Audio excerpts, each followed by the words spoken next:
আল্লাহ বলে আফালা ইয়ানজুরুনা ইলাল ইবিলি কাইফা খুলিকাত, ওরা কি উটের দিকে তাকায় না? উটের কথা আল্লাহ কেন বললেন? উট হচ্ছে এমন আজীব একটা প্রাণী যেটা প্রাণী বিজ্ঞানীদেরকে হয়রান করে দিয়েছে। উটের যে ফিচার আল্লাহ তাআলা দিয়েছেন, মক্কার লোকেরা উটের গোশত খাইতো, উটের দুধ খাইতো, উটের চামড়া দিয়ে দামি লেদার তারা বানাতো, উটের উপর মাল নিয়ে বোঝাই করে এক প্রান্ত থেকে আরেক প্রান্তে পাড়ি দিত। এবং উট হচ্ছে এমন প্রাণী যেটা একসাথে 1 মাস না খেয়ে বেঁচে থাকতে পারে। 1 মাস পানিও খাওয়া লাগবে না, খাবারও খাওয়া লাগবে না। এট এ টাইমে একটা উট, প্রাপ্তবয়স্ক একটা উট একসাথে 200 লিটার পানি খেয়ে ফেলতে পারে। এবং উটের পেটের ভিতরে একটা স্পেশাল ওয়াটার চেম্বার আছে, ওই চেম্বারে রেখে দেয়, খেয়ে ওইটারে পাঠায় দেয় না ওদের কিডনিতে। 200 লিটার পানি একবারে খেয়ে স্পেশাল চেম্বারে রেখে দেয়, যখন লাগবে ওইখান থেকে নিয়ে নিয়ে বেঁচে থাকে। 1 মাস না খেয়ে বেঁচে থাকে কি করে? ওটের পিঠে দেখবেন একটা কুজ আছে, এই পুরো কুজটা হচ্ছে চর্বির আধার। ওটের যখন খাবার থাকে না মরুভূমিতে, মাসের পর মাস যখন চলে, ওই চর্বি থেকে এনার্জি নিয়ে সে মরুভূমিতে চলে। আমাদের চোখের মধ্যে যেমনি একটা পাপড়ি, এরকম এক পাপড়ি দিয়ে উটকে আল্লাহ বানায় নাই, ডবল লেয়ারের পাপড়ি দিয়েছে। কারণ মরুভূমির মধ্যে চলতে পথে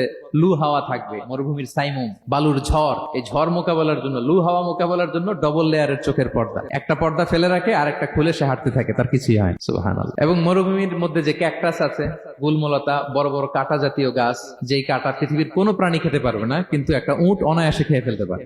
উটের জিহ্বাকে এবং পাকস্থলীকে আল্লাহ এমন স্পেশালি মেড করেছেন, যত কাঁটা দিবেন খেয়ে সাবার ওর কিছুই হয় না। আরে উটকে নিয়ে গবেষণা করলে তো উটের মালিককে খুঁজে পায় তারা।